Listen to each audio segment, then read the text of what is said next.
Hello दोस्तों, कैसे हैं आप। उम्मीद करता हूं आप अच्छे होंगे और आज के सेशन के लिए होंगे तैयार।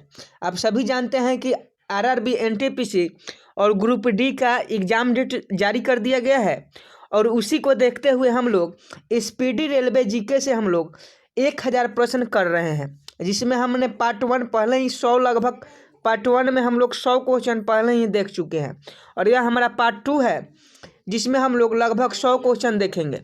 तो आप इस वीडियो में शुरू से लेकर अंत तक बने रहें। इसमें 26 वर्षों का हल प्रश्न पत्र सहित है, उसी को हम लोग देख रहे हैं। तो आपके लिए यह वीडियो बहुत ही उपयोगी होने वाला है। हमने पहले 100 प्रश्न देखे थे कि विशाल हरियाणा पार्टी किसने बनाई थी, तो राव वीरेंद्र सिंह इसका राइट आंसर हो जाएगा। अगला प्रश्न आज हम लोग देखेंगे, हरियाणा का क्षेत्रफल कितना वर्ग किलोमीटर है। तो हरियाणा का क्षेत्रफल जो है वह 44,212 वर्ग किलोमीटर है। अगला प्रश्न है, हरियाणा के पहले मुख्यमंत्री कौन थे। तो हरियाणा के पहले मुख्यमंत्री पंडित भागवत दयाल शर्मा जी थे। अगला प्रश्न है, किस देश की स्थल सीमा सर्वाधिक देशों के साथ लगती है। तो चीन देश की जो स्थल सीमा है वह सर्वाधिक देशों के साथ लगती है। अगला प्रश्न है, बैरोमीटर के पठन में तेजी से गिरावट किस बात का सूचक है। तो तूफान का सूचक है। जब बैरोमीटर में तेजी से गिरावट होने लगती है तो तूफान का वह सूचक होता है। आप इसका पीडीएफ भी बिल्कुल मुफ्त में डाउनलोड कर सकते हैं, जिसका लिंक इस वीडियो के डिस्क्रिप्शन में है। और आज की इस वीडियो का टारगेट हम 1 के लाइक रखते हैं, तो आप इस टारगेट को जरूर पूरा कीजिएगा और अपने दोस्तों में इस वीडियो को शेयर जरूर कीजिएगा। अगला प्रश्न है, भारतीय मरुस्थल का नाम क्या है। तो भारतीय मरुस्थल का नाम जो है वह थार है। अगला है, काजीरंगा राष्ट्रीय अभयारण्य किस राज्य में है। तो काजीरंगा राष्ट्रीय अभयारण्य जो है वह असम राज्य में है। अगला प्रश्न है, पृथ्वी अपनी धुरी पर किस दिशा में घूमती है। तो पृथ्वी अपनी धुरी पर पश्चिम से पूर्व दिशा में घूमती है। अगला है, उज्जैन किस नदी के किनारे बसा हुआ है। तो उज्जैन जो है वह शिप्रा नदी के किनारे बसा हुआ है। अगला प्रश्न है, निम्न में से कौन सी धातु बिजली की सबसे अधिक सुचालक है। तो चांदी धातु जो होती है वह बिजली की सबसे अधिक सुचालक होती है। अगला प्रश्न है, गोबर गैस में मुख्य रूप से क्या पाया जाता है। तो गोबर गैस में मुख्य रूप से मीथेन पाया जाता है। अगला प्रश्न है, भारतीय मरुस्थल का नाम क्या है। तो थार, यह पहले ही हम बता चुके हैं। अगला प्रश्न देख लेते हैं। अगला प्रश्न, स्वतंत्रता मेरा जन्मसिद्ध अधिकार है और मैं इसे लेकर रहूंगा, किसने कहा था। तो बाल गंगाधर तिलक ने यह नारा दिया था कि स्वतंत्रता मेरा जन्मसिद्ध अधिकार है और इसे मैं लेकर रहूंगा। अगर आप मंथली करंट अफेयर्स देखना चाहते हैं तो नवंबर महीने के हम करंट अफेयर्स इसी चैनल पर अपलोड कर दिए हैं, जो आपके एग्जाम की दृष्टि से नवंबर महीने से 100 टॉप एक्सपेक्टेड करंट अफेयर्स आपके लिए हम बनाए हैं, जो आपके एग्जाम की दृष्टि से बहुत ही महत्वपूर्ण है और वहां से आपके एग्जाम में सीधे प्रश्न देखने को मिलेंगे। तो आप नवंबर महीना के करंट अफेयर्स जरूर करके जाइएगा। अगला प्रश्न है, राज्यसभा के सदस्यों का चुनाव कितनी अवधि के लिए किया जाता है। तो राज्यसभा के सदस्यों का चुनाव 6 वर्षों के लिए किया जाता है। अगला प्रश्न है, हिंदी भाषा की लिपि कौन सी है। तो देवनागरी जो है वह हिंदी भाषा की लिपि है। अगला है, हमारी आकाशगंगा का नाम क्या है। तो दुग्ध मेखला या मिल्की वे हमारी आकाशगंगा का नाम है। अगला प्रश्न है, हिंदी भाषा का पहला समाचार पत्र कौन सा था। तो उदंत मार्तंड जो था वह हिंदी भाषा का पहला समाचार पत्र था। अगला प्रश्न है, तुलसीदास कृत रामचरितमानस हिंदी भाषा की किस बोली में लिखी गई है। तो अवधी बोली में लिखी गई है। अगला प्रश्न है, हरियाणा के राज कवि कौन कहलाते हैं। तो हरियाणा के राज कवि उदय भानु हंस को कहा जाता है। 118 नंबर प्रश्न है, आधुनिक ओलंपिक खेल की शुरुआत कब और कहाँ हुई। तो आधुनिक ओलंपिक खेलों की शुरुआत जो थी वह एथेंस में हुई थी। अगला प्रश्न है, भारत ने किस खेल में ओलंपिक खेलों में 8 बार स्वर्ण पदक जीता है। तो भारत ने हॉकी खेल में ओलंपिक में 8 बार स्वर्ण पदक जीता है। अगला प्रश्न है, भारत ने आखिरी बार हॉकी में स्वर्ण पदक कहाँ और कब जीता था। तो 1980 में मास्को में भारत ने आखिरी बार हॉकी स्वर्ण पदक जीता था। अगला प्रश्न है, ओलंपिक खेलों का आयोजन कितने वर्षों के बाद होता है। तो ओलंपिक खेलों का आयोजन 4 वर्षों के बाद होता है। अगला प्रश्न है, अंतर्राष्ट्रीय ओलंपिक समिति का मुख्यालय कहाँ स्थित है? तो अंतर्राष्ट्रीय ओलंपिक समिति का मुख्यालय लुसान में स्थित है। लुसान किस देश की राजधानी है? तो स्विट्जरलैंड की राजधानी है। अगला है सन 2012 में ओलंपिक खेल कहाँ हुए? तो लंदन में सन 2012 में ओलंपिक खेल हुए। अगला प्रश्न है ओलंपिक ध्वज में कितने गोले हैं? तो ओलंपिक ध्वज में 5 गोले हैं।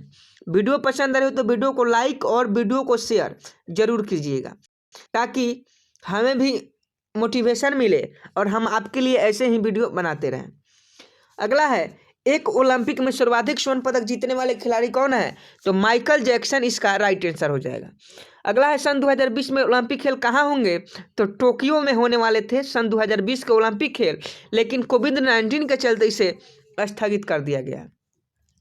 अगला प्रश्न है सन 2012 के ओलंपिक खेलों में कांस्य पदक जीतने वाली साइना नेहवाल का संबंध किस खेल से है? तो साइना नेहवाल का संबंध जो है वो बैडमिंटन से है, यह सभी जानते हैं। अगला प्रश्न है भारत ने ओलंपिक खेलों में पहली बार किस वर्ष भाग लिया था? तो भारत ने ओलंपिक खेलों में पहली बार सन 1900 ईस्वी में भाग लिया था। अगला प्रश्न है ओलंपिक खेल में पदक जीतने वाली पहली भारतीय महिला खिलाड़ी कौन है? तो ओलंपिक खेलों में पदक जीतने वाली पहली भारतीय महिला कर्णम मल्लेश्वरी है। कर्णम मल्लेश्वरी इसका राइट आंसर हो जाएगा। अगला प्रश्न है बैक टू द वेदाज वेदों की ओर लौटो का नारा किसने दिया? तो महर्षि दयानंद सरस्वती ने वेदों की ओर लौटो नारा दिया। अगला प्रश्न है कि प्रसिद्ध झंडा गीत झंडा ऊंचा रहे हमारा की रचना किसने की थी? तो इसकी रचना जो थी वह श्यामलाल गुप्ता जी के द्वारा की गई थी। तो इसका राइट आंसर श्यामलाल गुप्ता हो जाएंगे। अगला प्रश्न है पशुओं में मिल्क फीवर बीमारी किसकी कमी के कारण होती है? तो पशुओं में मिल्क फीवर बीमारी जो है वह कैल्शियम की कमी के कारण होती है। अगला है मानव शरीर के किस अंग द्वारा यूरिया को रक्त से फिल्टर किया जाता है? तो मानव शरीर के गुर्दे के द्वारा यूरिया को रक्त से फिल्टर किया जाता है। अगला प्रश्न है किस एकमात्र एक भारतीय को अर्थशास्त्र में नोबेल पुरस्कार मिला? तो अमर्त्य सेन को अर्थशास्त्र में नोबेल पुरस्कार मिला। अगला है भारत रत्न उस्ताद बिस्मिल्लाह खां किस वाद्य यंत्र वादना में विख्यात रहे? तो यह शहनाई वादक थे। अगला है भारत के अंतिम गवर्नर जनरल कौन थे? तो सी राजगोपालचारी जो थे वह भारत के अंतिम गवर्नर जनरल थे। अगला प्रश्न है भिलाई इस्पात संयंत्र का निर्माण किस देश के सहयोग से किया गया था? तो भिलाई इस्पात संयंत्र का निर्माण जो है वह रूस देश के सहयोग से किया गया था। तो रूस इसका राइट आंसर हो जाएगा। अगला प्रश्न है उत्तरी ध्रुव में भारत के अनुसंधान केंद्र का नाम है? तो हिमाद्री इसका राइट आंसर हो जाएगा। अगला है विश्व में माउंट एवरेस्ट पर चढ़ने वाली प्रथम महिला कौन थी? तो विश्व में माउंट एवरेस्ट पर चढ़ने वाली प्रथम महिला जापान की जुनको तबाई थी। अगला है पीलिया किस अंग का रोग है? तो पीलिया जो है यकृत या लीवर में होने वाला रोग है। अगला प्रश्न है द्रव्य सभी दिशाओं में समान दाब पारित करता है, यह कथन किस नियम से संबंधित है? तो यह कथन जो है वह पास्कल के नियम कहलाता है। पास्कल ने नियम दिया द्रव्य से संबंधित कि द्रव्य सभी दिशाओं में समान दाब पारित करता है और इसे ही पास्कल का नियम कहा जाता है। अगला है क्लोरोफिल का खनिज घटक क्या है? तो मैग्नीशियम जो है वह क्लोरोफिल का खनिज घटक है। अगला है एलपीजी गैस में क्या होता है? तो एलपीजी गैस में ब्यूटेन होता है। अगला है किसने सर्वप्रथम अशोक के अभिलेखों को पढ़ा? तो जेम्स प्रिंसेप ने सर्वप्रथम अशोक के अभिलेखों को पढ़ा था। अगला प्रश्न है किस बौद्ध भिक्षु के प्रभाव में अशोक ने बौद्ध धर्म ग्रहण किया? तो उपगुप्त इसका राइट आंसर हो जाएगा। अगला है कौन सा मुगल बादशाह अशिक्षित था? तो अकबर जो था वह अशिक्षित था। अगला है अमृतसर शहर की स्थापना किसने की? तो गुरु रामदास ने अमृतसर शहर की स्थापना की। अगला है गदर पार्टी का संस्थापक कौन था? लाला हरदयाल जो थे वह गदर पार्टी के संस्थापक थे। अगला प्रश्न है सिख इतिहास में लंगर प्रथा किसने शुरू की? तो गुरु अंगद देव ने सिख इतिहास में लंगर प्रथा शुरू की। और आज का लास्ट क्वेश्चन है 150 नंबर सबसे प्राचीन वेद कौन सा है? तो ऋग्वेद जो है वह सबसे प्राचीन वेद थे। तो ये थे आज के महत्वपूर्ण 50 टॉप एक्सपेक्टेड क्वेश्चन जो आरबीआई और ग्रुप डी के लिए बहुत ही इंपॉर्टेंट था। यह पार्ट 2 है। इसके पहले पार्ट 1 में हम लोग लगभग 100 क्वेश्चन को कवर किए हैं। तो आप पार्ट 1 को जरूर देखिएगा और इस वीडियो को लाइक जरूर कर दीजिएगा क्योंकि आपके लाइक करने से ही हमारा जो मनोबल है वह बढ़ता है। और इस वीडियो को अपने दोस्तों में शेयर भी कर दीजिए अगर आप टेलीग्राम चलाते हैं या किसी भी सोशल मीडिया पर अवेलेबल हैं तो वहाँ इस वीडियो को शेयर कीजिए। और जो लोग ऐसे ही वीडियो पाना चाहते हैं और उन्हें प्रतिदिन रेलवे से संबंधित कोई भी अगर नोटिफिकेशन आती है या विगत 26 वर्षों का हर प्रश्न पत्र सहित पाना चाहते हैं या इस बुक का PDF डाउनलोड करना चाहते हैं तो इस चैनल को सब्सक्राइब कर लीजिएगा, ताकि कुछ भी लेटेस्ट अपडेट हो तो आप तक हम सबसे पहले खबर पहुंचाने की कोशिश करते हैं। तो मिलता है नेक्स्ट वीडियो में, तब तक के लिए जय हिंद जय भारत।